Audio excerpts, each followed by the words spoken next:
ამ საღამოს ვდგევართ დედები, ბებიები, იმიტომ რომ ჩვენი შვილები და შვილიშვილები 3 წელია უკვე კარავში აღამებენ და ათენებენ. შეიძლება ზოგიერთ გაუკვირდეს ამ საღამოს ამხნის ქალს რა უნდა ქუჩაში. მაგრამ სახში ვერ ვისვენებ, ჩემი შვილი, ჩემი შვილიშვილები აქანე არიან. ისიც არ ვიცით, ღამე ვართ სახში, თორემ არ გვზინავთ. რა დაემართება ბავშვებს, რა მოუვა, ეგი არაფერი არ ვიცით დედა.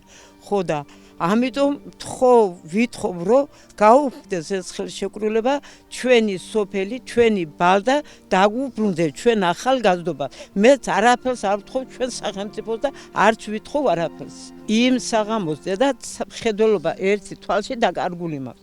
მე შევესწარი იმას, იგი რო თაჯეხეს მინდია შალავა, მე და ის ქალბატონი მოვდიოდით, მანქანით ამოვდიოდით და რო გაჩნდა იქ ბრძოლა, თოფი და სასწაული ამბავი რო იყო, უკვე მიბჯენილი ქონდა იმ ქალბატონს თოფი უცლის იმაში, მე იმას მინდიას ცალყური ჩამოჭრილი ქონდა, სისხლი როგორც ნაკადული ისე მოდიოდა, დავიწყე კივილი, რა ვშვებოდი ისიც არ ვიცოდი, არიქა მაია უშველეთ მინდიას ყური არა აქვს მოჭრილი აქვს მეთქე და მთელი ნერვიულობის გამო მხედველობა დავკარგე. მოძალადეები იყვნენ და იმ კომპანიის თანამშრომელი ალბათ რა.